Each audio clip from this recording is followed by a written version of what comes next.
Hey YouTube, this is Samaris Hunter, and I am bringing you my version of the Vampire deck profile.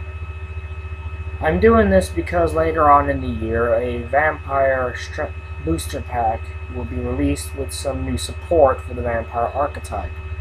Hopefully, with a little luck, they'll be playable. Now, the Vampires revolve around opponent deck control. Basically, the vampires are supposed to let you be able to control what your opponent's allowed to use, which is not a bad concept if they did it right. So let's get things started by first 2 Vampire Vamp. I'm one of the few deck profiles that seem to use it. Once per turn, when this card or vampire monster is normal summoned to your side of the field, you can target one face-up monster your opponent controls whose attack is higher than this card's. Equip it to this card. This card gains attack equal to the combined original attack of the monsters equipped to it.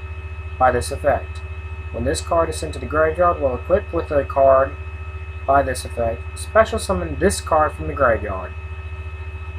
She's a fun card because if you manage to normal summon another vampire monster while she's on the field and your opponent, say, has a Blue Eyes White Dragon on the field, you can target that Blue Eyes, equip it to her, then she gains the 3,000 attack points, giving her a grand total of 5,000 smackaroos, which then you can throw at the opponent.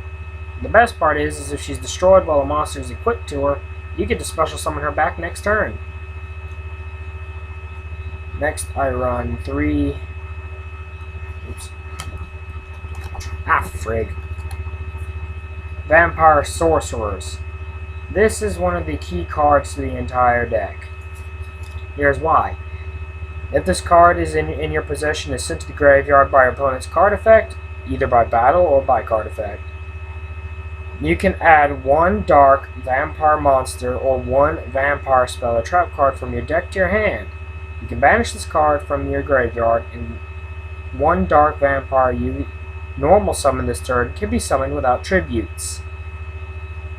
So if he's sent to the graveyard, whether it be by a card effect or by battle, you get to add a vampire-oriented card. I recommend Vampire Kingdom. Or a vampire monster. I recommend Shadow Vampire. You'll see him later. And add it to be able to add it to your hand. Then banish this SOB and special summons that Shadow Vampire. Nice combination if you ask me.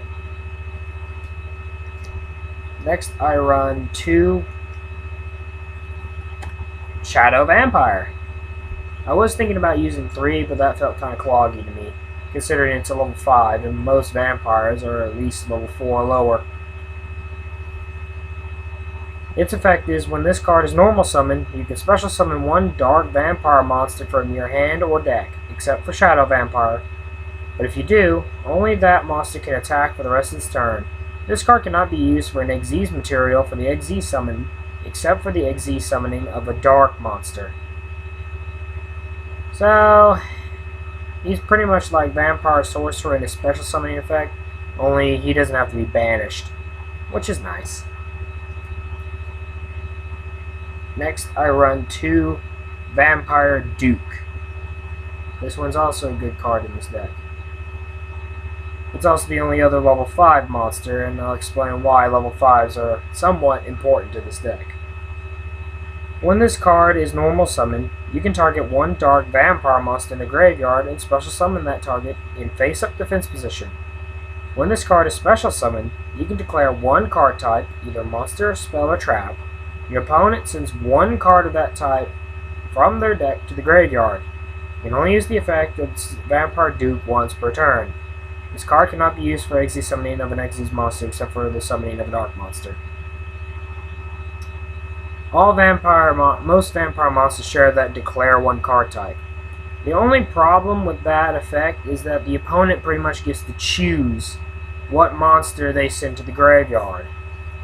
This, of course, is quite bad, as there's a lot of decks now that benefit from being launched to the graveyard, having monsters in the graveyard. Hopefully they fix that problem with the booster pack that they're going to release with the Vampire support. Next, I run, believe it or not, 2 copies of Vampire's Curse. Ooh yeah, one of the first Vampire monsters released. His effect is when this card is destroyed by battle and sent to the graveyard, pay 500 life points, special summon it during the standby phase of the next turn. When you do, it gains 500 attack. Now I'm not sure if this is accurate or not, but I believe this effect stacks. So the more times it gets destroyed, the more 500 life points you have to pay, but its attack increases by 500 with each resurrection. So next turn it'd have 2,500, then 3,000, then 3,500. At least that's how I think it works. However, you can only use this effect when it's destroyed by battle, which kind of sucks. Next I run 1 Vampire Grace. She's not really all that important to the deck, but when a level 5 or higher zombie type monster is special summoned to your side of the field by the effect of a zombie type monster, while this card is in your graveyard, pay 2,000 life points, special summon this card from the graveyard. You can only use the effect once per turn. You can also declare 1 card type, yada yada yada.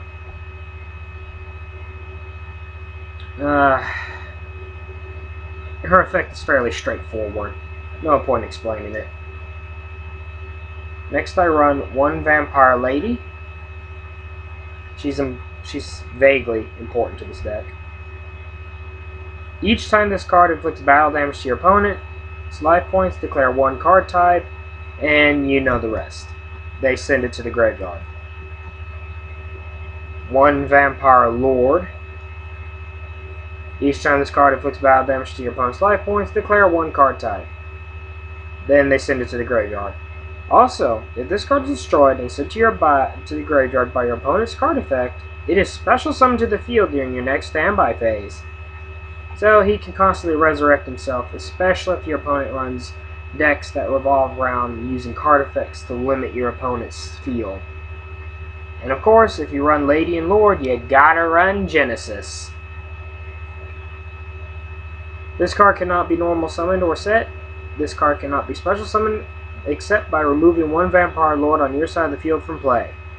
You can discard 1 zombie type monster from your hand to the graveyard to select and special summon 1 zombie type monster from your graveyard with a level less than the discarded zombie monster.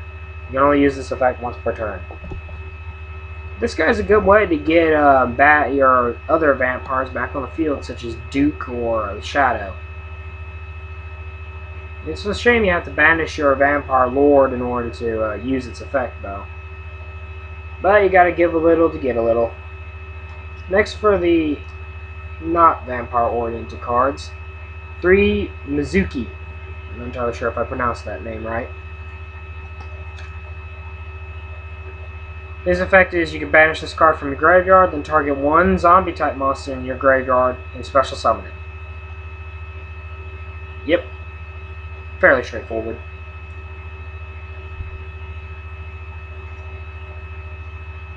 Next, I run 1 Zombie Master. It wouldn't be a real zombie deck without this guy. Once per turn, send 1 monster card from your hand to the graveyard. Then special summon 1 level 4 lower zombie type monster from either player's graveyard. This guy works especially well if a card like Zombie World is out, which forcefully changes all monster types to zombie, provided they're not in the deck. So he's fairly good. The best part is you can send Mizuki to the graveyard, pull out one of your other level 4 zombie monsters, and then by Mizuki's effect, banish it, special summon another one. 2 monsters. That's not bad. Next, I run 3 Goblin Zombie.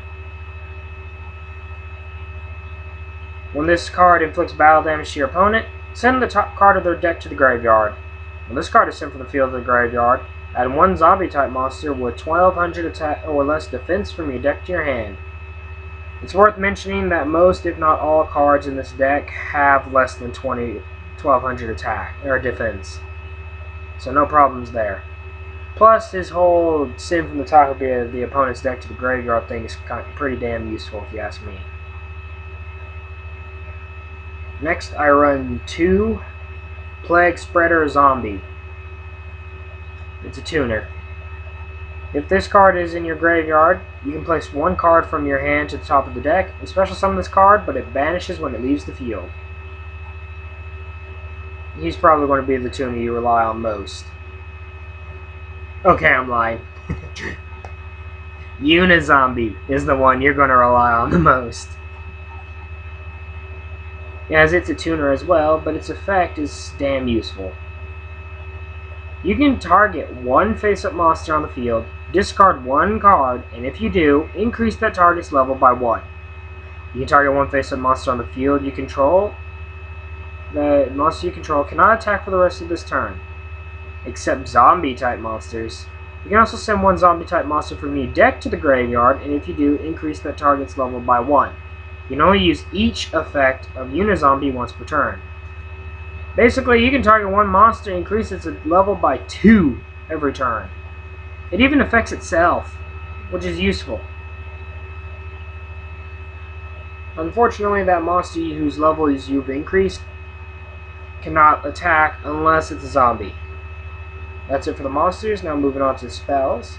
I run 3 Vampire Kingdom.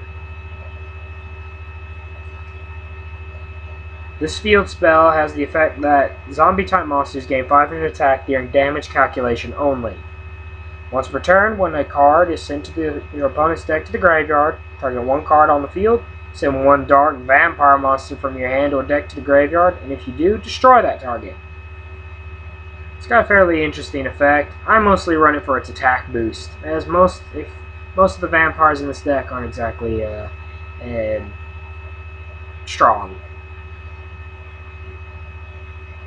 Because this deck is filled with monsters that have to be banished, I run, and because I'm only allowed to, 1 Burial from a Different Dimension.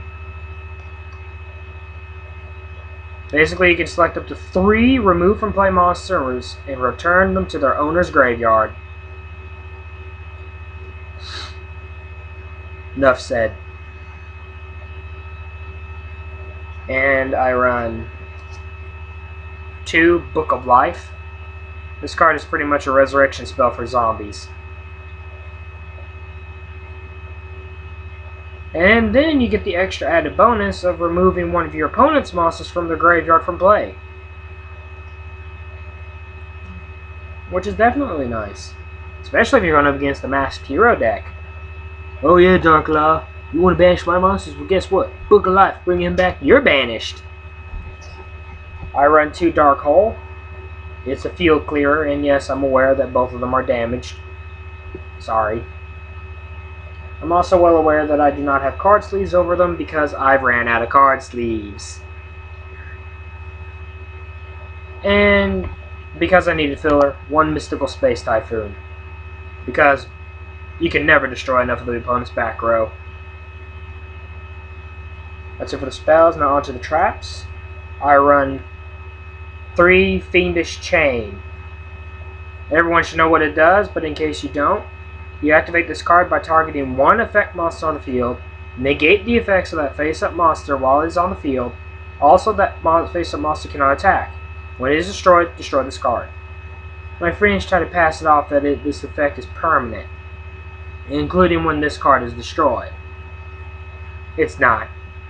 You destroy this card, you're free to attack.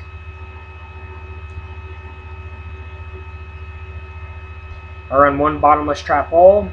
It acts like Trap Hole, only it affects special summon monsters with more than 1500 attack, and it's banished.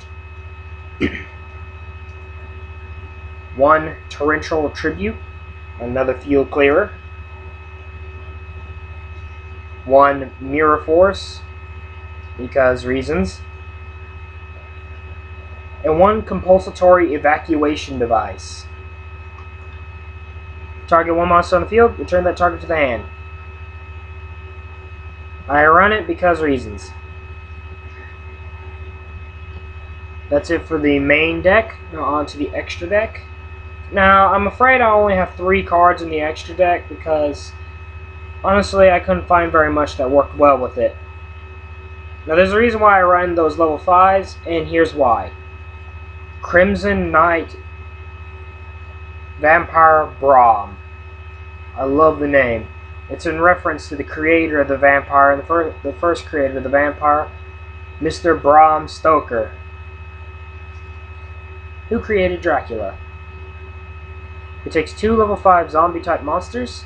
You can detach 1 Xyz material from this card, then target 1 monster in your opponent's graveyard.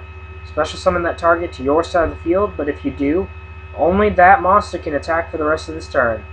You can only use this effect of Crimson Knight Vampire Braum once per turn. During the standby phase of the next turn, after this card you control was destroyed by your opponent's card, either by battle or card effect, and sent to your graveyard, special summon it from the graveyard and face up the defense position. So it can resurrect itself, which is nice. Plus it allows you to seize control of one of your opponent's monsters from the grave, but only that monster can attack, so... And then the Synchro Monster, Archfiend Zombie Skull. It takes 1 Plague Spreader Zombie and 2 or more non-tuner zombie-type monsters. This is why I said you'll rely on Unizombie a lot, as it is a level 6 monster, and it's hard to make a level 6 with the monsters in that deck. Basically, face-up zombie-type monsters you control cannot be destroyed by card effects. That's it. Again, I apologize. Those are the only 3 monsters I have in the extra deck. If you have any other monsters that you think would work for my extra deck, please leave it in the comments below.